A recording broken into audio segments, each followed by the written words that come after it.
네, 시장의 전반적인 큰 그림을 그려보겠습니다. 하이투자증권 리서치센터의 박상현 연구위원입니다. 안녕하세요. 예, 안녕하세요. 네, 일단은 소매 판매도 미국에서 예상을 상회하면서 상당히 큰 폭의 상승을 기록을 했습니다. 이에 따라서 최종금리 인상에 대한 기대감도 높아지고 있는 상황이고 피봇에 대한 기대감은 뭐 거의 사라진 상황인데 이에 따라서 한국은행 좀 고민이 깊을 것 같은데 한국은행이 또 다음 주에 기준금리 결정 앞두고 있잖아요. 어떻게 될까요?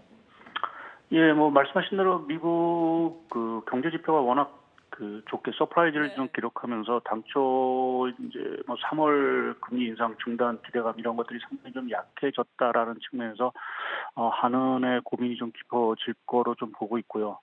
근데 뭐 결론적으로 말씀드려서 저희는 그래도 좀 한은이 이번에는 동결에 나서지 않을까라는 쪽에 좀 생각을 하고 있습니다. 물론 이제 미 국가의 그 정책 금리 역전 이것이 확대되는 부분에 리스크는 분명히 있긴 하지만 최근에 국내 경기의 여러 가지 좀 경기 둔화 요인들 뭐 좀 수출 경기도 상당히 좀 안 좋은 상황들이고 더더구나 지금 부동산 경기 자체가 아직은 좀 바닥을 좀 찾지 못하고 있는 상황들이기 때문에 그렇게 보면 좀 물가 리스크는 있고 뭐 금리 한미 간의 금리 역전 문제가 조금은 있긴 하지만 조금 이제 동결을 좀 유지하면서 경기의 어떤 연착륙 이러한 쪽으로 조금 다가서지 않을까라 좀 생각을 하고 있고요. 특히 뭐 정부 역시 최근에 여러 가지 이제 금리에 대해서 조금은 안정을 조금 요구하는 목소리 자체가 상당히 크다라는 부분 자체도 한은의 정책 금리 결정에 좀 영향을 미치지 않을까 좀 생각을 하고 있습니다.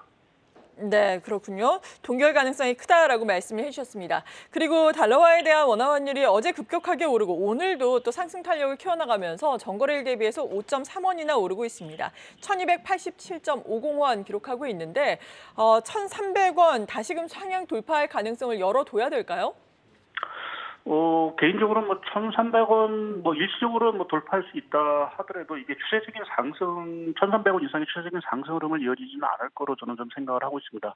앞서 말씀드린 대로 미 연준의 금리 인상 사이클이 뭐 지속이 된다라는 부분 자체가 조금은 이제 달러가 최근에 좀 약세 흐름을 보이다가 다시 강세로 전환하던 주된 요인인 것 같긴 한데요.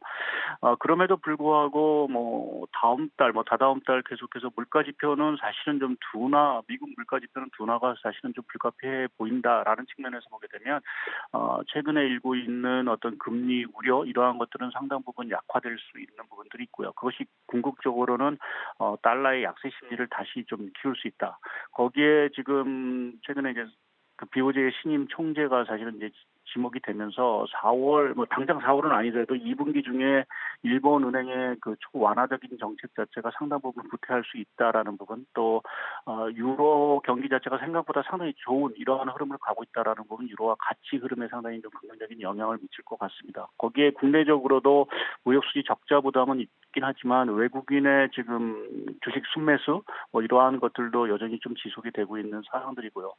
시기는 다소 조금 불투명하지만 저희가 이제 글로벌 국채 지수, 그러니까 WGBI 편입, 뭐 이러한 기대감도 여전히 좀 살아있는 부분들이라서 원달러 환율 흐름이 뭐 1,300원 이상에 안착하기보다는 다시 조금은 1,200원대로 좀 하향하는 이러한 흐름 자체가 조금은 3월 이후에는 조금 가시적으로 나오지 않을까 좀 생각을 하고 있습니다. 네. 그리고 국내의 수출 보자면은 여전히 뭐 부진의 늪에서 벗어나지 못하고 있는데 중국의 리오프닝과 맞물려서 국내 수출 경기 좀 좋아질 수 있을지 이 부분에 대해서는 어떻게 생각하고 계십니까? 예, 일단은 지금 미국 경기 지표 또 유럽 경기 지표가 예상보다 좋다라는 부분에서 선진국 수출 자체는 뭐 당초 우려보다는 상당히 조금 양호할 거로 좀 보고 있고요. 이제 관건은 중국하고 이제 아시아권의 어떤 수출 경기의 문제인데요. 뭐 아시겠지만 리오프닝 효과 자체는 당초 예상한 것보다는 사실은 아직은 가시적으로 나오고 있지는 않습니다. 그래서 결국 이제 리오프닝 효과가 언제쯤 나올 수 있느냐라는 것이 이제 국내 수출 경기, 특히 이제 반도체 경기라든지 이러한 쪽에 뭐 가장 직접적인 영향을 미칠 텐데요. 이 부분에 있어 리오프닝 효과 자체는 결국 한 3월부터는 가시적으로 나오지 않을까라는 점을 좀 생각을 하고 있습니다. 그 근거로는 일단 지금 중국의 여러 가지 이동량 또 물동량의 회복세가 사실은 2월 달 들어서부터 조금은 좀 뚜렷하게 좋아지는 흐름이 좀 나오고 있고요. 거기에 이제 전인대회를 전후해서 이제 리커창 총리가 물러나고 리창 총리가 이끄는 새로운 이제 경제팀이 이제 들어오게 되면서 경기 부양 강도 자체가 상당 부분 이제 강화되지 않을까라는 좀 기대를 좀 하고 있습니다. 그래서 그렇게 보면 리오프닝 효과 자체는 3월 우리나라 수출 경기부터 결국은 이제 반영이 되기 시작을 할 거로 보고 있고요.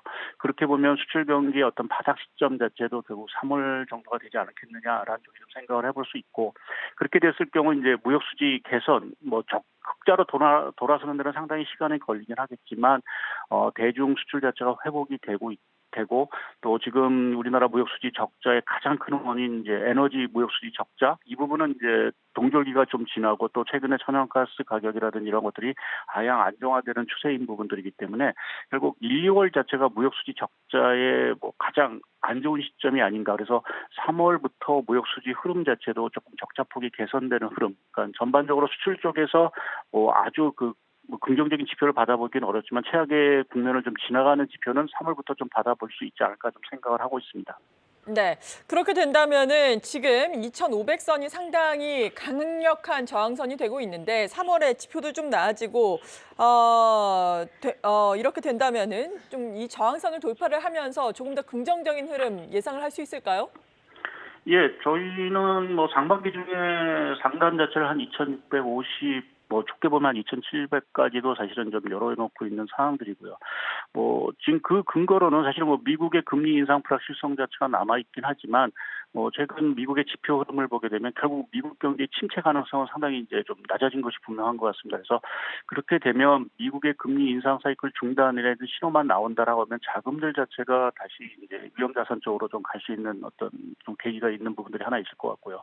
또 말씀드린 대로 이제 리오프닝 효과 결국 이제 2분기 쪽에 중국 경기 자체를 상당히 강하게 끌어올릴 수 있다라고 보면 지금 우리나라뿐만 아니라 전반적인 중화권 쪽의 외국인 순매수 2월 들어서 다소 좀 주춤했었는데 그것이 다시 강화되는 시점이 2분기가 되지 않을까라는 생각을 하고 있습니다. 그래서 그러한 흐름을 좀 종합해 보면 2분기 말 정도 가서는 사실은 좀 의미 있게 2,500선을 좀 뚫고 올라가는 이러한 주식시장의 흐름이 좀 가시적으로 나오지 않을까라는 쪽에 좀 전망을 하고 있습니다.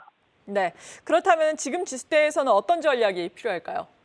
아무래도 저희가 이제 상반기 쪽에 좀 주식의 좀 추세적인 상승 흐름을 사실 엿보고 있고요. 또 경기 자체도 사실은 바닥을 통과하는 신호들이 1분기 말 2분기 초부터는 사실은 나타날 거로 좀 보고 있습니다. 그래서 그렇게 보면 좀 조정시마다 좀 주식 비중을 상반기에는 좀 늘리는 어떤 이러한 것들이 좀 필요하지 않을까 좀 생각을 하고 있습니다. 네, 주식 비중을 어떤 종목으로 늘리는 게 좋겠습니까?